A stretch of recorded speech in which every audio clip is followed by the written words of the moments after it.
Bonjour à tous. Donc, je me présente, je suis Stéphane Rideau, je suis de la direction informatique de Pôle emploi. Bonjour, je suis Carole Leclerc, donc je suis responsable du domaine innovation digitale et data à la direction générale de Pôle emploi et responsable du programme Valoriser les données. Donc on vient vous parler data science au service de l'emploi. En réalité, on vient vous parler de la façon dont on s'y est pris à Pôle emploi pour valoriser nos données. On vous propose d'attaquer ça en 3 temps.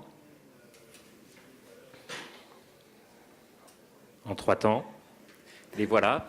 Donc on va commencer par brosser brièvement les missions de Pôle emploi. C'est juste pour vous donner une petite idée de l'ensemble des données que l'on manipule. Donc mission, offre de service, et puis pourquoi est-ce qu'on a pris le virage digital. Ensuite, on va vous expliquer notre approche de la valorisation des données.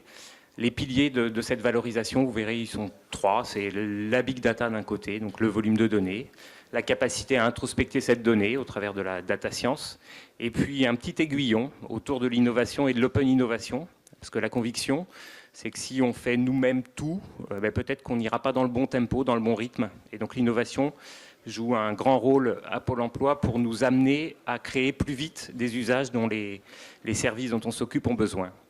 Et puis on terminera, j'espère que ce sera une des séquences les plus longues, sur des illustrations pour vous expliquer concrètement comment est-ce qu'on a pu utiliser les données pour proposer des usages à la fois aux demandeurs d'emploi, aux actifs ou aux recruteurs. Alors normalement, ça ne vient pas. Comment se fait-il que ça ne vienne pas? C'est dingue ça.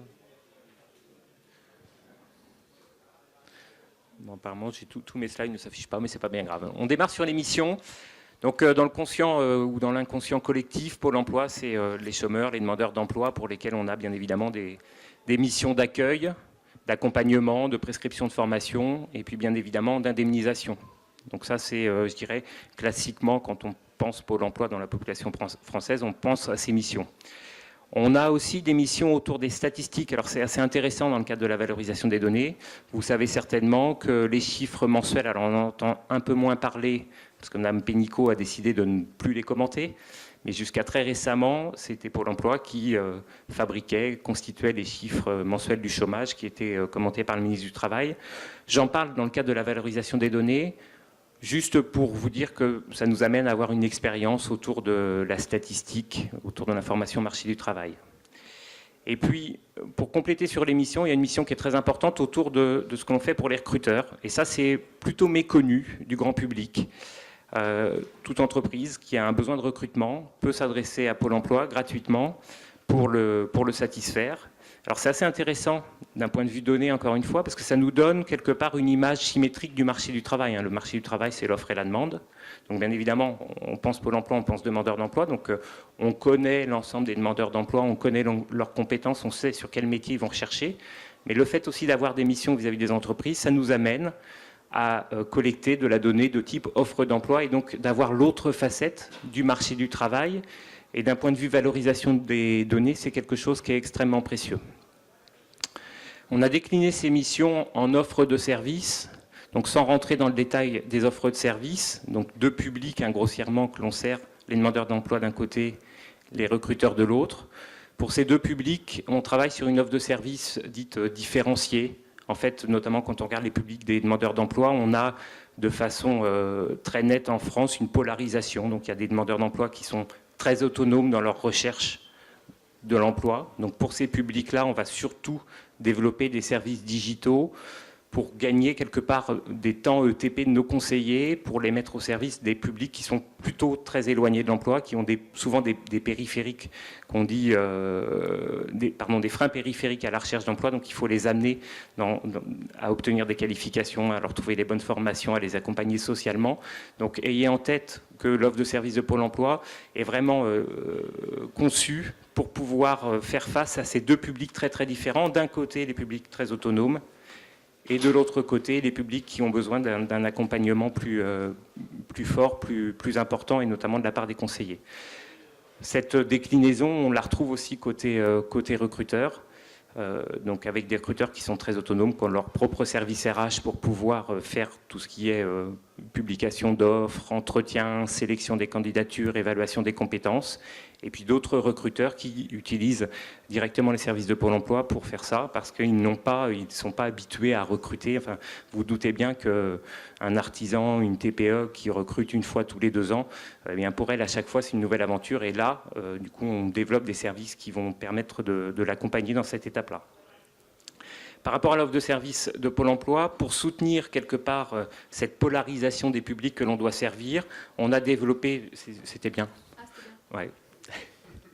On a développé depuis 2012 le digital, donc, parce que vous doutez bien que pour tout ce qui est public autonome, pour libérer du temps conseillé, on va chercher à développer au maximum de services en ligne. Donc là, on vous met quelques capteurs, je ne vais pas tous les détailler, mais sachez que depuis 2016, toute personne qui s'inscrit ou se réinscrit à Pôle emploi le fait dans une démarche 100% en ligne, avec un objectif qui est assez vite de lui donner l'information sur son niveau d'indemnisation. Hein, l'idée, comme on veut toujours maximiser le temps conseillé, c'est de se dire la première fois qu'il vient à Pôle emploi voir un conseiller, il a mis derrière lui sa tracasserie d'indemnisation, il sait quel sera son niveau d'indemnisation, donc intellectuellement, il est apte à faire un entretien de situation par rapport à sa distance au marché du travail. Donc là, ce qui est assez intéressant, c'est qu'on voit sur cet exemple-là qu'on recherche toujours à optimiser ce qu'on appelle dans le jargon le mix physique-digital. Mais là, on va chercher à utiliser le digital le plus possible autour de l'indemnisation pour libérer du temps conseillé, pour être plutôt dans un acte d'accompagnement dès que la personne va rencontrer Pôle emploi. On développe aussi énormément de services. On développe des services sur nos plateformes et on développe nous-mêmes des services, mais on fait aussi développer, enfin c'est des tiers qui développent aussi des services. On a une plateforme qui s'appelle l'Emploi Store, donc emploistore.fr, vous la retrouvez très très bien indexée sous Google, qui recense 300 services, donc et ça continue tous les jours de grimper, qui peuvent aider quelqu'un autonome, soit à se former, soit à évaluer sa technique de recherche d'emploi, soit à préparer un entretien. Ça s'adresse aussi aux entreprises, mais typiquement, on est dans le développement de l'autonomie numérique des demandeurs d'emploi et des recruteurs. Donc là, on vous a mis quelques gros mots sur la roadmap du digital. Pour moi, ce qui était important, pour nous, ce qui était important, c'était le dernier, co-innover et valoriser les données. Quand on a démarré ce virage digital au niveau de Pôle emploi, assez tôt, on a senti qu'il y avait à faire quelque chose au niveau de la valorisation des données et au niveau de cette co-innovation. Donc dès le début, on les a associés. On en parlait ce matin en préparant. Moi, j'ai daté ça à 2013-2014. Carole me disait c'est peut-être arrivé un peu plus tard. Je pense qu'il y a une différence de perception entre le moment où on a la volonté de faire ça et le moment où ça rentre dans la culture d'un établissement. Il se passe du temps. Donc c'est vrai qu'on a mis en place les briques assez tôt, en 2013-2014.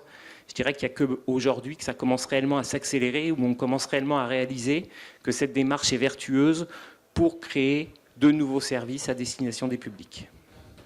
Donc on va, bien évidemment, dans le cadre de cette présentation, zoomer sur la façon dont on s'y est pris pour valoriser les données.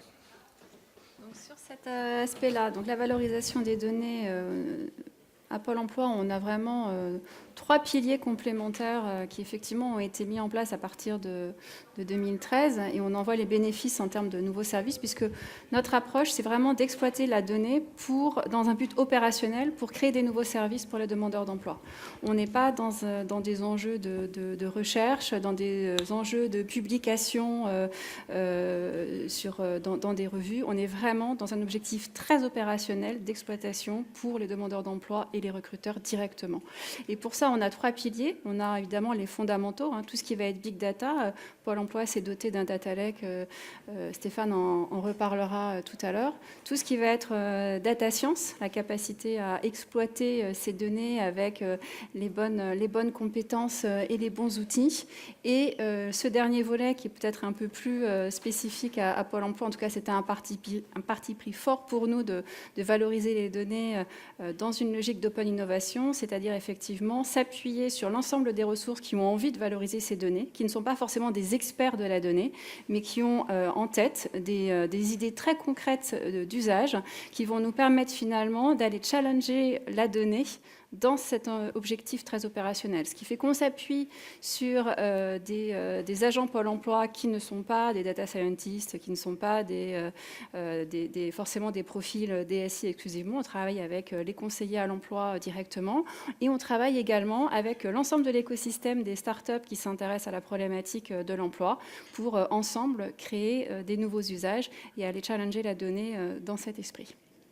Pour ça, donc, on s'appuie sur des services sur lesquels je reviendrai par ailleurs. Donc, c'est l'Emploi Store Developer qui est un store d'API dédié à l'emploi, l'Emploi Store ID qui permet de finalement proposer des services dédiés à l'emploi qui nous inviteraient à aller chercher la donnée qui correspond au service, et la Fabrique qui est l'offre de services d'incubation de Pôle emploi. Donc, si on prend le premier volet sur le Big Data. Alors sur le Big Data, quand on regarde le système d'information dans son entièreté, dans sa globalité, l'ensemble des applications, on pèse à peu près 2 pétaoctets de données. Alors 2 pétaoctets, ça cause peut-être pas à tout le monde, moi le premier. Hier, enfin c'est ce week-end je crois, on a un collègue qui a fait un petit exercice, il s'est dit si on imprimait 2 pétaoctets sur des pages A4, qu'on empilait l'ensemble de ces pages A4 pour faire des colonnes de ramettes de 100 mètres, et qu'on les disposait tout autour du périph' nantais, on arriverait à faire un mur anti-bruit en papier. Donc voilà, pour vous donner une petite idée, hein, c'est bien ça. Donc ça représente 42 km de ramettes de papier mis bout à bout sur 100 mètres de haut.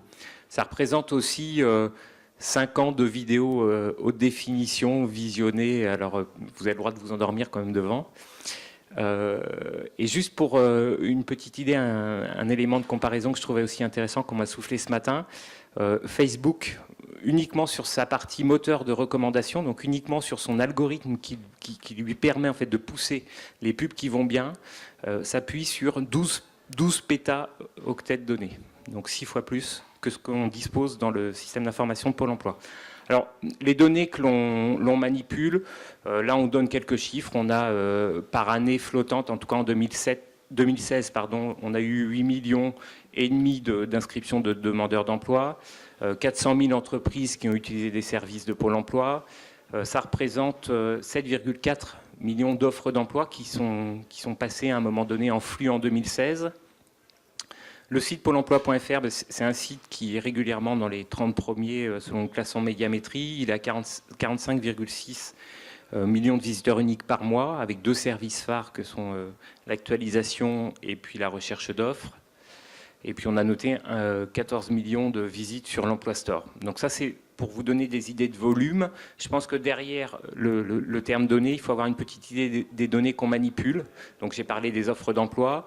On va y revenir dans les exemples. On a des données de type DPAE, déclaration préalable à l'embauche. Donc c'est les signalements que les entreprises font avant, enfin au moment où ils embauchent quelqu'un. Donc typiquement, ça c'est des informations qui sont extrêmement pertinentes pour nous, pour récupérer l'information qu'à un moment donné, il y a eu un matching qui s'est fait entre un recruteur et un candidat. Et donc cet ensemble de données du système d'information, on est en train de les déverser dans ce qu'on appelle le lac de données. Donc ce schéma-là, il illustre juste la roadmap de remplissage du lac. Donc ayez en tête en gros qu'on met tout dans un puits. Alors il y a cette notion de lac, elle est assez intéressante, c'est de se dire non seulement on va travailler en surface pour agglomérer un maximum de données, mais en plus on va travailler un peu en sédimentation, en profondeur dans le temps, pour accumuler un historique de données. Par définition, en fait, ce qu'on met dans le lac, on ne le supprime pas. Ce qui, de fait, nous donne des perspectives très, très intéressantes en matière de tendance. Donc, on est en train de remplir notre lac. On a commencé en 2015. On était à 50 Tera début 2016. En février, on était à 400 Tera. Donc, petit à petit, là, on a à peu près donc 20% du système d'information qui sont dans le lac. Et on y déverse à la fois des données de gestion. Je vous parlais des offres d'emploi, par exemple. Mais on va aussi y déverser des données liées à l'usage de nos services. Par exemple, on pense que quand on a une recherche d'offres qui est très, très utilisée sur Internet, le moteur de rapprochement qui capte les offres qui sont recherchées sur un territoire, ça peut être une donnée pertinente. Donc les logs techniques du moteur de rapprochement qui nous permettent de savoir que sur le territoire ou sur la ville de Vertou, à côté de Nantes, on recherche beaucoup de boulangers, on pense que ça peut avoir de la valeur à un moment donné. Donc c'est typiquement le genre de données qu'on va déverser dans le lac. Donc ça nous permet d'avoir un ensemble de données pour pouvoir derrière travailler autour de la data science. Alors pour aller au-delà du gros mot de la data science, globalement, on a 3 usages des algorithmes de la data science. On a un premier usage qui est un usage d'agrégation. Rien que de mettre bout à bout des données, ça peut prendre un sens qui est très intéressant. On a travaillé, Pôle emploi en fait utilise des prestataires au travers de prestations pour certains demandeurs d'emploi. Donc Active Emploi, donc on oriente des demandeurs d'emploi qui ont besoin de rafraîchissement, par exemple sur les techniques de recherche d'emploi vers des prestataires. Donc ça, typiquement, c'est un silo autour des données prestations.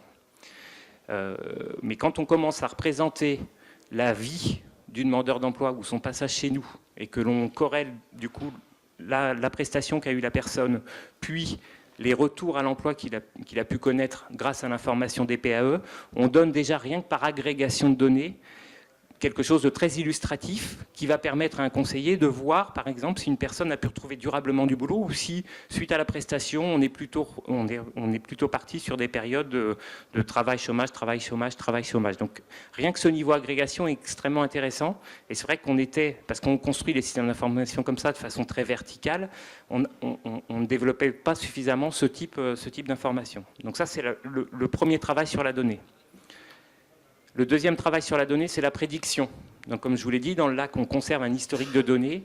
Cet historique de données, il va être très, très précieux. Par exemple, pour pouvoir répondre à des questions du style « Monsieur le recruteur, on peut vous dire qu'à 80% de chance, votre offre d'emploi sera pourvue sous les 2 mois. » Donc, il n'y a pas de magie là-dedans, hein, ça ne sont que des mathématiques et de l'algorithmie. Mais du coup, on va rechercher à apparier des offres semblables, à regarder quel a été le devenir de ces offres-là, et du coup à prévenir une probabilité à ce que l'offre soit pourvue rapidement. Et puis le dernier élément, c'est le volet prescription. Toujours sur le volet de l'offre, si on se donne un petit exemple, on va pouvoir comparer des offres similaires, une qui est classée comme étant, qui va être pourvue rapidement, une autre qui est classée comme étant à pourvoir plus lentement, et on va comparer ces 2 offres-là, et par exemple, on va se rendre compte que le niveau de salaire n'est pas le même. Eh bien, peut-être qu'à un moment donné, on aura la recommandation, la prescription vis-à-vis du recruteur, de lui dire, voilà, compte tenu de la tension du bassin, de la compétence recherchée, vous avez peut-être intérêt à afficher une offre à 50, 100 euros de plus mensuellement pour vous permettre de raccourcir votre délai de recrutement. Donc là, on voit bien comment est-ce qu'avec la manipulation de la donnée, on a un premier affichage qui est l'agrégation, donc on met les choses bout à bout et ça prend un sens intéressant. On peut être amené du coup à faire de la prédiction en regardant un peu ce qui s'est passé par le passé et en faisant varier quelques paramètres à faire de la prédiction et de la recommandation. Sur le troisième volet, donc sur l'open innovation, finalement cette open innovation, on l'a construit avec 3 types de publics. Donc les publics internes, c'est-à-dire on implique les collaborateurs Pôle emploi dans cette démarche. Et donc c'est là où on voit que finalement la question de la valorisation des données est extrêmement liée à la transformation de l'entreprise.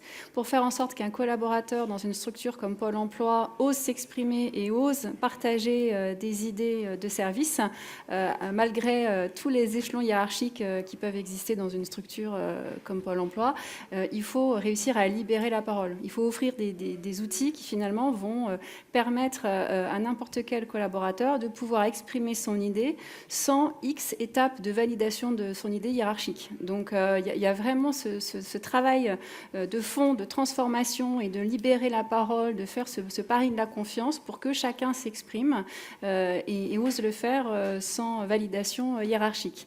Et pour ça, donc, on a créé une plateforme qui s'appelle Innovaction, qui permet à l'ensemble des collaborateurs de poster des idées, soit de manière spontanée, soit dans le cadre de challenge. C'est-à-dire qu'on a vraiment 2 aspects. J'ai une idée, je poste, et puis ça remonte directement auprès des acteurs qui s'intéressent justement à des nouveaux services, ou dans le cadre de campagnes spécifiques qu'on appelle challenge, on va sur une thématique proposer aux collaborateurs de nous faire remonter leurs idées bien spécifiques. Ce qui fait que demain, on pourrait très bien, on ne l'a pas encore fait, mais on pourrait très bien imaginer dire, à partir de ce jeu de données, quel type d'usage on pourrait en faire. Donc ça génère des projets internes et notamment en termes de projets, on a un programme d'intrapreneuriat qui nous permet de créer donc des startups internes qui ont pour vocation de créer du service dans une logique de valorisation de données Pôle emploi. On travaille également avec les partenaires privés, donc ça c'est une autre brique, hein. C'est dans le cadre de Challenge, on va mobiliser l'écosystème, on a un écosystème qui est très riche en matière RH et emploi, donc on essaye vraiment de se positionner comme pôle de cet écosystème, pivot, pour attirer les talents et proposer de travailler ensemble, notamment avec des acteurs comme le Lab RH, et donc on produit des challenges sur des thématiques. On a fait par exemple un challenge sur le CV dynamique, un autre challenge sur le CV augmenté ou sur la mobilité géographique et professionnelle. Et collectivement, on réfléchit à des usages sur ces thématiques. On travaille donc vraiment, on encourage les startups à créer des nouveaux services dans le domaine de l'emploi et on réalise bien sûr des POC, hein, des Proof of Concept, avec des prestataires qui auraient des solutions clés en main à nous apporter afin de voir s'il y a une maturité du marché par rapport à cette proposition. Donc c'est vraiment dans une logique gagnant-gagnant. D'une part parce qu'une startup qui a un service à proposer, c'est intéressant pour elle de travailler sur les bases de données de Pôle emploi, hein, de proposer ce type de service sur les publics de Pôle emploi. Ça donne un certain crédit à sa solution et ça lui permet de valoriser un nom référent dans le domaine de l'emploi. Et par ailleurs, pour Pôle emploi, ça permet vraiment de voir si les différentes solutions innovantes correspondent à l'ensemble de la population ou plus spécifiquement des cibles bien spécifiques de demandeurs d'emploi. Donc on est vraiment dans ce travail partenarial pour construire des solutions ensemble et généralement on s'appuie sur de la donnée. Et sur le troisième volet, c'est le fait de ne pas du tout travailler dans une logique thématique challenge, mais bien de parler plutôt de tout ce qui va être, de mettre à disposition des API pour les développeurs et donc valoriser nos données qui sont par ailleurs exploitables en open data dans des versions d'API afin de faciliter, encore une fois, le développement de services très opérationnels pour les demandeurs. Donc via l'Emploi Store développeur dont on va parler tout à l'heure. Voilà, donc ça c'était les trois publics et ces trois publics on leur offre donc des outils bien spécifiques. Sur le volet idéation, on a donc deux plateformes qui permettent de déposer des idées, interne innovation, externe Emploi Store idées. Sur le volet fabrication, donc, ce qui permet d'avoir accès aux data, l'Emploi Store Dev, mais aussi quelque chose de plus récent et là encore d'assez exceptionnel pour une structure telle que Pôle emploi, c'est une proposition d'offre de services d'incubation. On a ce qu'on appelle la fabrique, qui est une offre de services qui permet aux startups à la fois internes et externes de bénéficier d'une palette de services pour faciliter la construction de leurs services. Et enfin, sur le volet promotionnel, l'idée, c'est bien sûr de créer des services et c'est de faciliter la distribution de ces services grâce à l'Emploi Store, qui est la vitrine de l'ensemble des services utiles dans le cadre d'une recherche d'emploi, accessible à l'ensemble des actifs d'une manière générale et donc pour nos publics plus spécifiquement demandeurs d'emploi, bien sûr. Alors, donc, si on parle de notre store d'API, donc l'Emploi Store Dev, aujourd'hui, on a 5 API qui sont mises à disposition, avec une première API qu'on avait mis en ligne qui était l'API Infotravail. Donc cette API, elle regroupe un ensemble de données assez important puisqu'on a toute la statistique sur le marché du travail, on a l'information sur le marché du travail avec notamment les ratios de tension entre l'offre et la demande, ce qui va permettre à des tiers de travailler justement sur de l'algorithmie bien spécifique avec l'accès à ces données. On a également notre référentiel opérationnel des métiers, donc le ROM. On a aussi la liste des agences Pôle emploi. Bon, ce n'est pas le jeu de données le plus utilisé, mais en tout cas, il est mis à disposition dans cette API. On a également l'API offre d'emploi, qui pour l'instant est un accès restreint, mais très bientôt l'ensemble des acteurs intéressés par les offres pourront réexploiter les offres d'emploi qui passent par Pôle emploi. Et puis le catalogue des services de l'Emploi Store, là aussi pour créer des services qui permettraient de revaloriser les services dédiés à l'emploi par des tiers. Et comme l'évoquait Stéphane tout à l'heure, au-delà des données un peu primaires, on a des API de données qui finalement sont issues déjà de premiers niveaux de service. C'est-à-dire qu'on a l'API de la bonne boîte qui finalement restitue la liste des entreprises qui potentiellement vont recruter des profils comme la personne a saisi dans l'interface. Donc voilà, si je suis boucher sur Nantes, si je cherche un poste de boucher sur Nantes, je vais rentrer ces deux données, boucher à Nantes, et je vais récupérer une liste d'entreprises qui potentiellement ont une forte probabilité de recruter des bouchers dans les 6 mois. Donc voilà, on voit bien qu'il y a eu un service déjà qui a été créé par Pôle emploi sur la base des déclarations préalables à l'embauche, donc sur des logiques de modèles prédictifs. On a offert ce service et derrière, on le repropose en API. Donc on va dire que c'est une deuxième génération de données qui sont créées grâce à la construction de services. Et dans la même logique, on a une API de retour à l'emploi suite formation. On en parlera tout à l'heure. On a un service qui s'appelle La Bonne Formation qui permet d'accéder à l'ensemble des formations disponibles en France, mais aussi de finalement avoir une idée du taux de retour à l'emploi suite à formation sur ces éléments-là, en travaillant justement sur les données primaires de Pôle emploi et les déclarations d'embauche de personnes qui ont suivi les formations en question. Et donc, on a ce service qui est proposé aux demandeurs d'emploi et en complément, on propose une version APIisée de l'information pour des tiers. Ça, c'est les 5 API qui existent aujourd'hui et qui nous permettent d'avoir une communauté de plus de 1000 développeurs. Bon, alors on a mis quelques chiffres, mais à ce stade, on ne sait pas trop ce que ça vaut.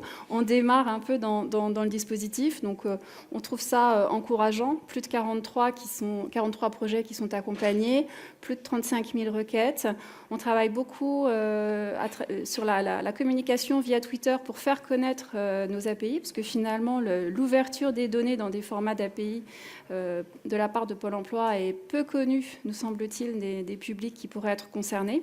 Et on est persuadé qu'on peut faire beaucoup plus que ça. Alors, je ne sais pas si on arrivera à des pétas de requêtes et de followers, mais en tout cas, l'idée, c'est vraiment d'être ambitieux sur ces sujets parce qu'on a la conviction qu'il faut travailler dans une logique d'écosystème pour la création de services à l'emploi. Ce qui est assez intéressant sur l'ouverture des API, c'est qu'on s'adresse à des publics de développeurs. Alors sans vouloir rentrer dans le cliché, souvent qui dit développeur dit jeune, et on a en face de nous des publics à qui en fait l'accès au marché du travail parle très très vite, et il y a énormément de sens à travailler et à développer des usages autour de l'emploi. Et on sent du coup que si on y met les bonnes données, on doit pouvoir créer une dynamique très très intéressante pour la France. Et on n'est pas uniquement dans une approche digitale avec cette communauté de développeurs, puisqu'on a l'ambition d'organiser des ateliers avec eux pour vraiment comprendre quelles sont les données qui les intéressent et qui leur permettraient de créer là aussi plus de services. On a prévu l'ouverture d'une dizaine d'API en 2017, donc sur la fin de l'année et sur 2018. Pour exemple, on va effectivement proposer la mise en API des mini-sites entreprises. Aujourd'hui, Pôle emploi propose aux entreprises de créer une page recruteur, c'est-à-dire les petites structures qui n'ont pas de site web peuvent créer une page où elles se présentent, donnent des informations sur leurs effectifs, leurs activités, l'ambiance qui règne dans la structure, etc.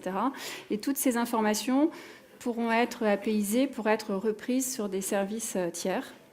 On a également des API relatives à la portabilité des données personnelles. Donc ça, c'est le Pôle emploi Connect, c'est le nom de projet pour l'instant. L'objectif, c'est vraiment de faciliter le transfert de données personnelles qui sont connues de Pôle emploi vers un site tiers en rapport avec l'emploi. Donc, pour donner un exemple très concret, on a aujourd'hui des services qui proposent de formaliser des CV avec des aspects graphiques un peu travaillés. Forcément, pour créer ces CV, il faut rapatrier l'ensemble de ces données de CV. Donc, généralement, deux options. Soit je ressaisis l'ensemble de mon CV dans le service en question, soit je fais appel à un tiers qui a ces informations et que je pourrais transférer facilement. Et donc, c'est dans cette logique-là qu'on souhaite faciliter la portabilité des données des demandeurs d'emploi, notamment sur leur parcours, est-ce qu'ils sont demandeurs d'emploi ou non, ce qui leur permettra par exemple d'accéder à des services de manière gratuite du fait de leur statut demandeur d'emploi, et donc de fluidifier l'usage des services digitaux, d'accélérer l'usage des services digitaux auprès des demandeurs d'emploi sans les contraintes de ressaisie fastidieuses. Deux mots sur la fabrique. Donc ça, c'est assez récent et peu connu. La fabrique, c'est une offre de service qui s'adresse de manière indistincte à nos startups internes que j'évoquais tout à l'heure, donc notre programme d'intrapreneuriat, mais aussi aux startups externes qui peuvent bénéficier d'une incubation à la fabrique suite à un challenge qu'ils auraient gagné. Donc jusqu'à présent, on a incubé 4 startups externes. Et ces startups, donc internes et externes, elles bénéficient d'une offre de services qui est à la fois la mobilisation de tests utilisateurs. Ça paraît assez évident, mais finalement, on s'est rendu compte qu'il y avait un vrai besoin. Identifier des demandeurs d'emploi pour tester les services. Qui est mieux placé que Pôle emploi pour réussir à identifier ces personnes.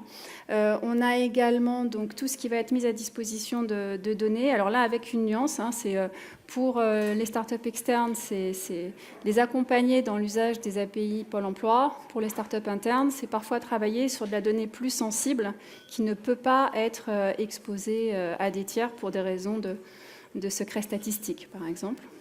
On a également donc, le fait d'avoir une équipe dédiée à ces problématiques avec des UX designers, par exemple, ou des coachs agiles. Et également, donc c'est écrit en tout petit, un accès au réseau et la mobilisation d'experts métiers. C'est-à-dire que souvent, quand on veut construire un service utile pour le retour à la recherche d'emploi, à l'emploi, c'est vraiment de discuter avec des gens dont c'est le métier depuis des années. Donc on arrive à mobiliser là aussi des conseillers à l'emploi qui ont envie de contribuer directement avec des projets de start-up.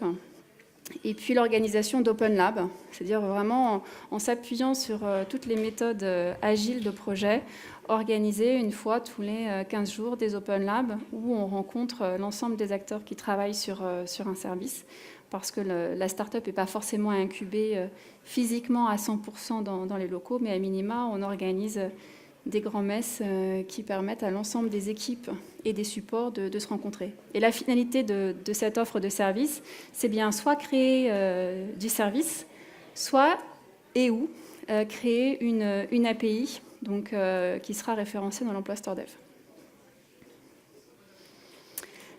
Sur la dimension donc, Open Data, donc on a beaucoup parlé effectivement d'exploitation de la donnée dans des formats API parce que c'est ce qui nous semble le plus pertinent pour créer du service.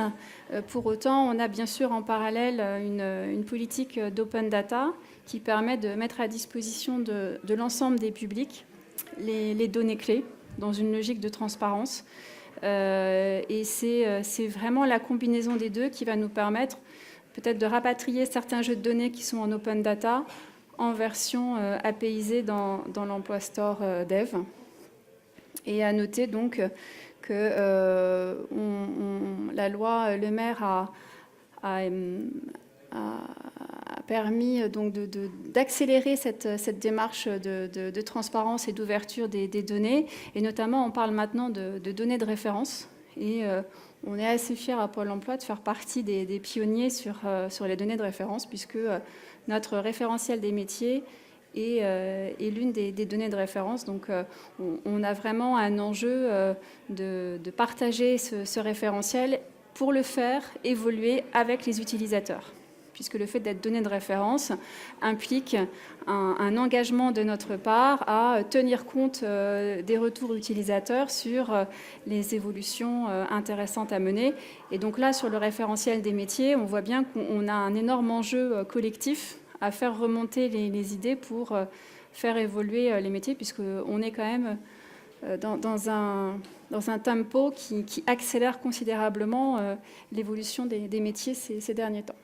Et donc, typiquement, si on creuse un peu sur cet enrichissement du référentiel, du ROM, on travaille bien sûr sur la problématique de capter les remontées terrain, mais aussi, et si on revient sur les usages que l'on capte, avoir à un moment donné conscience que telle appellation, donc un métier est caractérisé entre autres par une appellation, n'est jamais utilisé par quelconque utilisateur, et donc on peut se dire typiquement c'est une appellation qu'il faut laisser tomber. Et par contre, comme on permet au niveau de nos systèmes de s'exprimer en appellation naturelle, quand on voit des nouvelles appellations arriver, là aussi on doit se poser la question de les réintégrer dans le référentiel. Donc quand on va sur ces données de référence, on est vraiment dans cet enjeu à un moment donné de comment est-ce que des données qui étaient très statiques et qui vivaient mal en fait, ou avec un temps de latence qui était très important entre le besoin et puis le moment où on le prenait en compte, quelque part, la collecte de l'utilisation de cette donnée va nous permettre à rendre ces référentiels beaucoup plus actifs et dynamiques. Peut-être, avant de rentrer dans la troisième partie, on nous a dit qu'on devait finir quand même à 12h15, c'est ça? 12h20. Est-ce qu'il y a à ce stade des questions? Parce que pour éviter, en fait, un, ça nous repose. Deux, je ne voudrais pas que vous soyez frustrés si vous avez des questions à poser. Je ne sais pas si parmi vous, vous aviez en tête, par exemple, qu'on avait un emploi store développeur avec un certain nombre d'API qui étaient ouvertes aux développeurs. Enfin, comment est-ce que ça vous fait réagir? Si vous avez des questions à poser, n'hésitez pas. Si vous n'en avez pas, n'hésitez pas non plus. Donc, on va passer aux usages. Globalement, comme l'a dit Carole sur les chiffres autour de l'emploi store développeur, là, on s'est amusé à mettre sur ce slide quelques compteurs. Ça nous rassure toujours de se dire, par exemple, sur l'emploi store développeur, voilà, il y a 1000 développeurs qui aujourd'hui ont créé un compte et qui regardent comment est-ce qu'ils peuvent utiliser les API. On a parlé de la fabrique, le fait qu'il y ait 11 startups internes externes qui soient accompagnées, ça nous paraît aussi signifiant. En tout cas, ça démontre qu'au-delà de l'idée, concrètement, il y a des vrais gens, des vrais innovateurs qui ont créé leur startup, et puis ça fonctionne plutôt bien, Christophe. Donc voilà, on a mis ces quelques chiffres, mais on ne va pas les détailler plus que ça. On aimerait donc terminer sur des usages concret. Donc on va peut-être en trier. Carole? Oui, on va parler de la bonne formation, parce qu'en plus, si vous avez des questions spécifiques sur le service, vous pourrez vous adresser à Christophe Bonraisin, qui est donc juste là, et qui est l'intrapreneur de la bonne formation. Donc l'intrapreneur, puisque c'est bien suite à un challenge interne qu'il a été identifié pour porter ce projet.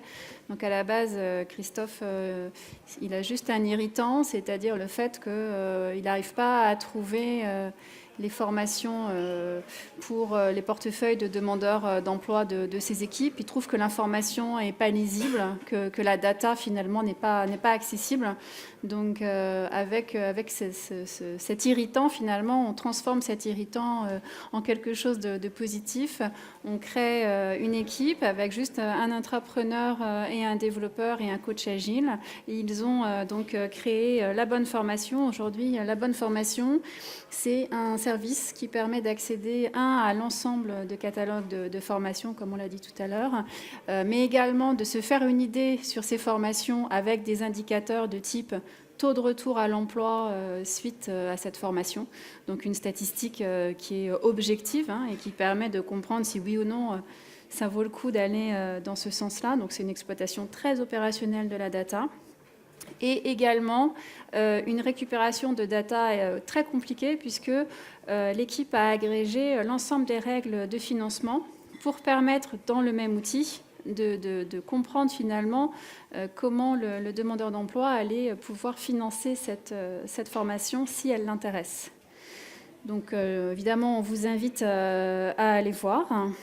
On s'est dit qu'il y avait donc là, juste une page de stats. On va peut-être passer très rapidement s'il faut.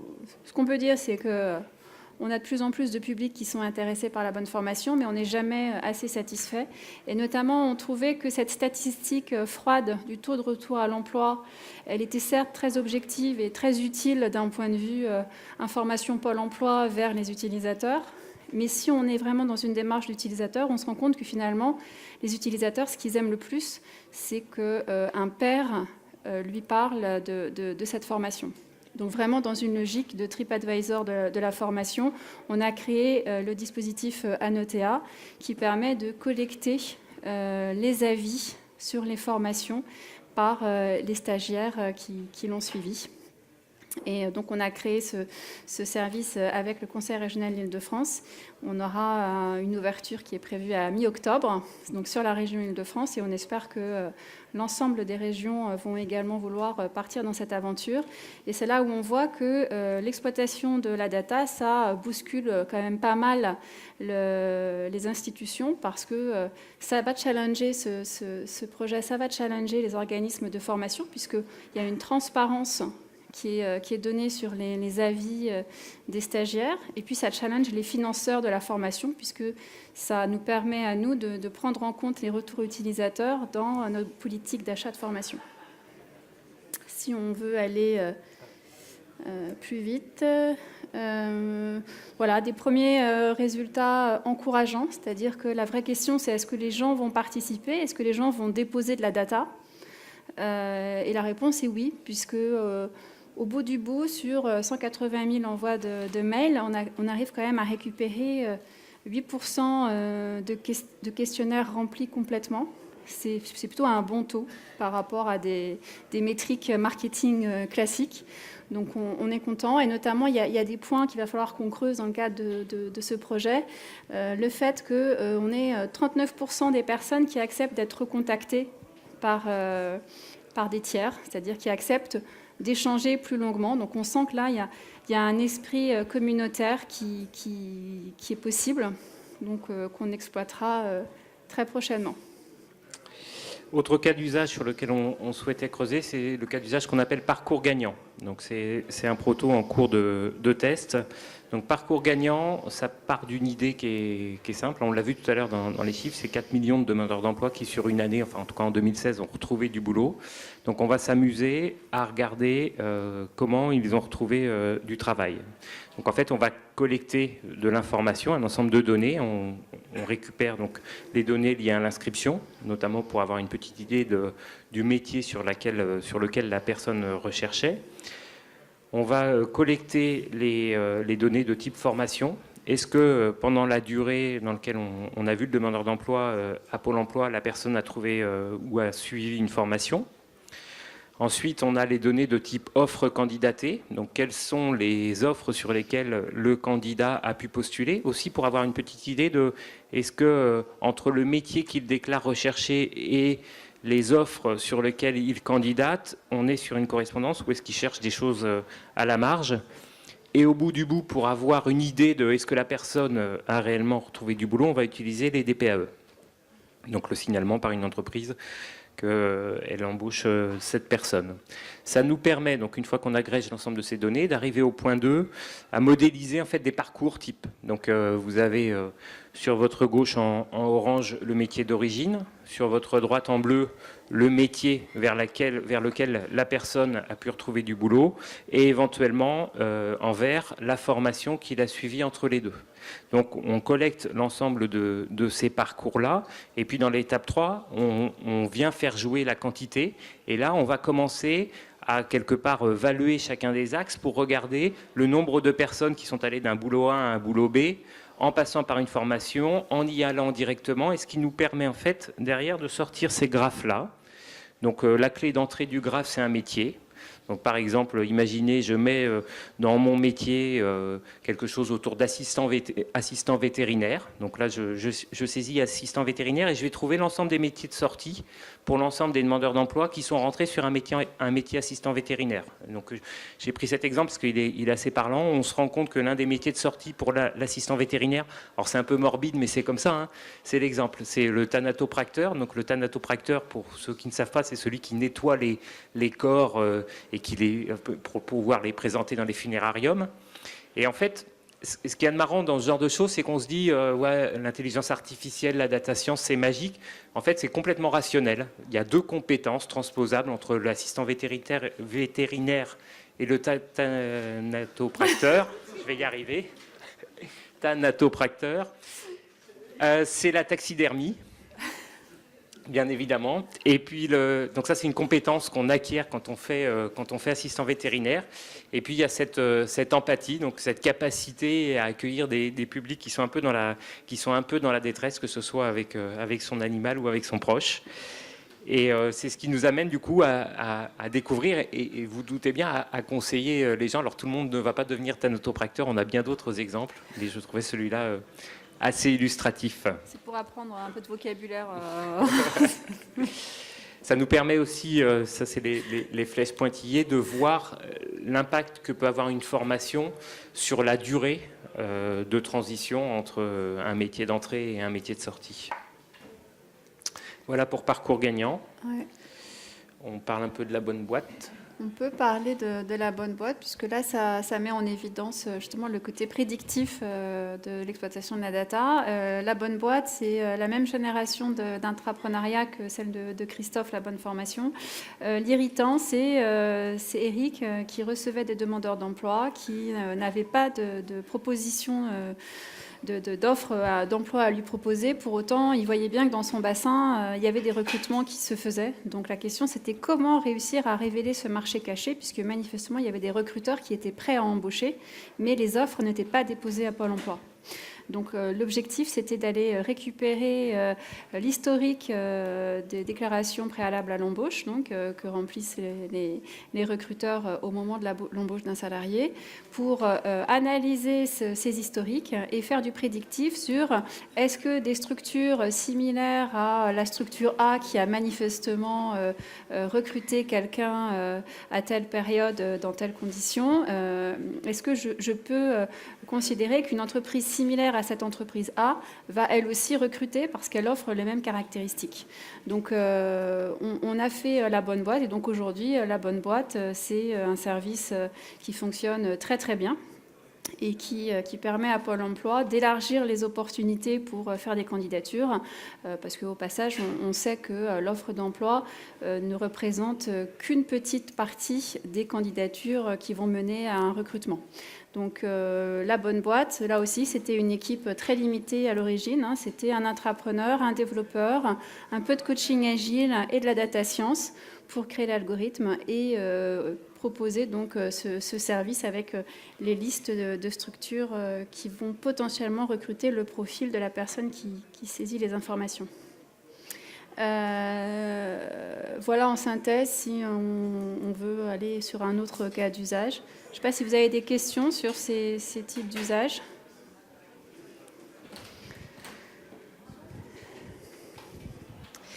Bonjour. Sur les parcours gagnants, est-ce que vous prenez en compte les auto-formations ? Donc les formations non officielles, par exemple via des MOOC en ligne, ou les personnes qui vont vraiment se former d'elles-mêmes.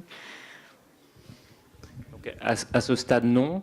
Alors que ce soit sur les parcours gagnants, c'est non. Je pense que sur la bonne formation, c'est non aussi pour le moment, puisqu'on est sur un catalogue de formations qui correspond aux formations que Pôle emploi finance. Donc c'est le catalogue intercarif. Par contre, clairement, que ce soit sur l'un ou sur l'autre, on est obligé de prendre en compte à l'avenir cette problématique de formation à distance.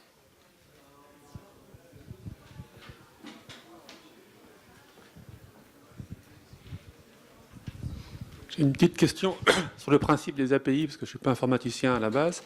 Alors si je comprends bien, est-ce que ça veut dire que vous n'ouvrez pas les données directement, mais vous donnez un logiciel qui permet d'accéder aux données ? C'est ça le... fait, on est... Alors moi non plus, je ne suis pas informaticienne, mais on donne accès à ces données dans un format qui permet de faire un appel aux données au meilleur moment, c'est-à-dire quand le service en question en a besoin. Donc on me corrige dans la salle, parce que notamment il y a l'équipe de l'Emploi Store développeur et la construction des API qui est là. Mais l'objectif, c'est en fait ce qui est intéressant avec le dispositif d'APIisation, c'est que notamment ça nous permet de garantir la fraîcheur de l'information. Quand on est sur des fichiers à plat dans une logique d'open data très classique, on va pouvoir fournir les fiches, on va pouvoir donner le référentiel ROM à un instant T. Alors c'est un référentiel, ça bouge pas tant que ça, mais si je prends autre chose, par exemple les offres d'emploi, on va pouvoir fournir une liste d'offres. Pour autant, à n'importe quel instant, on a un recruteur qui va pouvoir dire « Moi, c'est bon, mon offre n'a plus besoin d'être diffusée, donc vous pouvez la retirer. » Et il suffit que j'ai publié la liste des offres un quart d'heure avant, et au final, cette liste est fausse. Donc l'intérêt de l'API, c'est vraiment de garantir cette fraîcheur, le temps réel et l'accès direct à la base de données source côté Pôle emploi. Et on recrute à la DSI, Carole, si tu veux. Ouais, d'accord, ben, c'est bon. Et pour compléter, du coup, c'est tout à fait ça. Il y a une problématique de fraîcheur de données, mais il y a aussi une problématique de service à valeur. C'est-à-dire que si on vient sur l'API offre, au-delà du fait d'ouvrir et de donner accès à des développeurs à des données offres, parce que in fine, c'est quand même des données, on amène aussi une valeur ajoutée en termes de service. C'est-à-dire que si vous requêtez l'API avec un mot-clé CACES, donc qui est un certificat pour les agents de sécurité, il va vous retrouver l'ensemble des offres d'emploi qui nécessitent cette certification.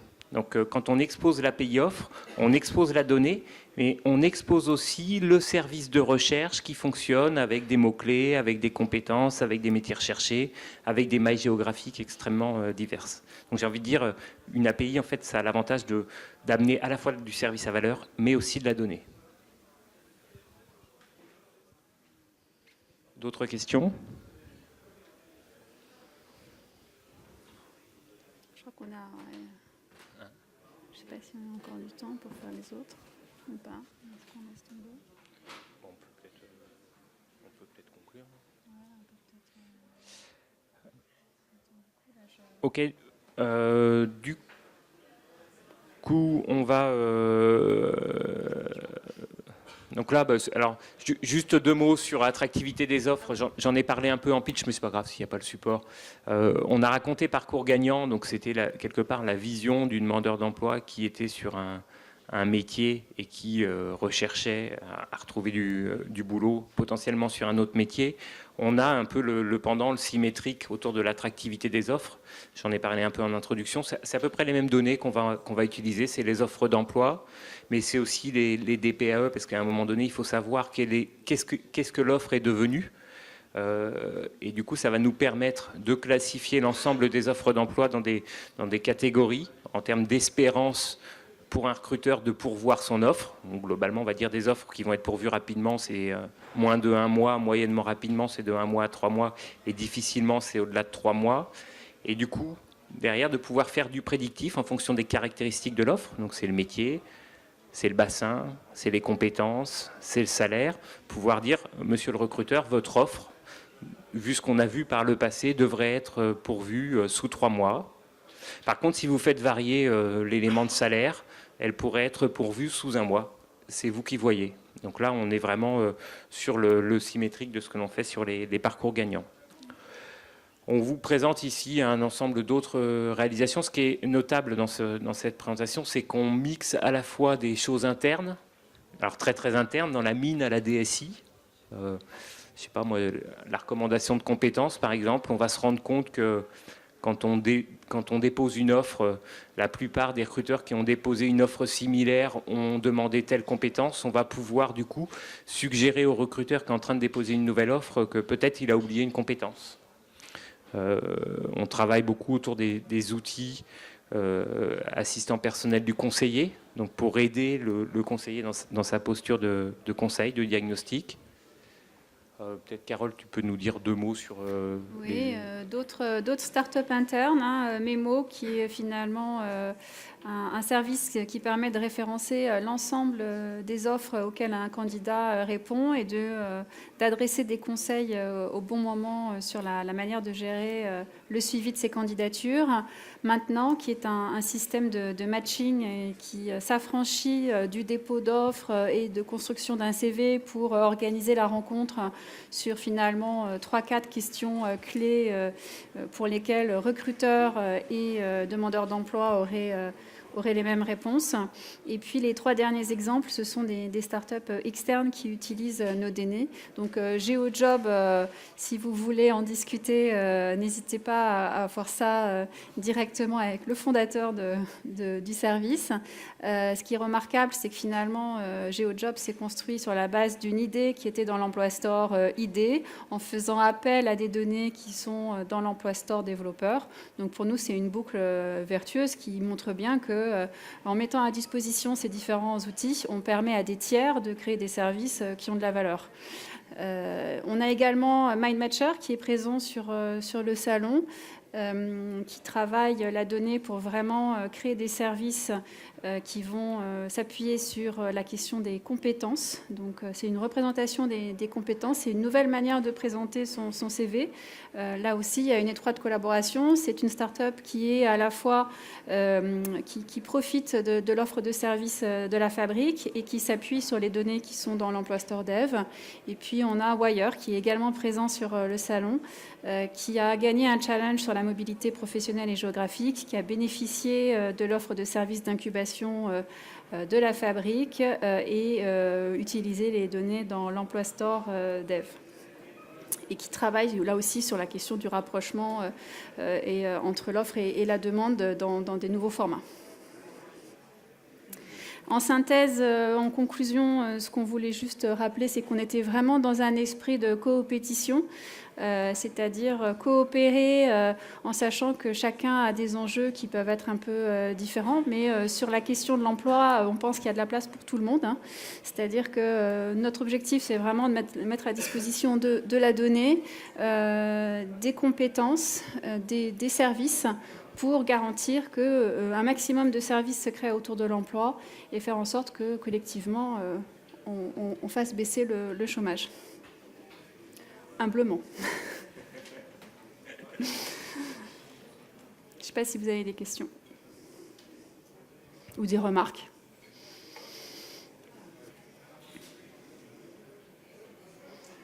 Merci pour votre attention.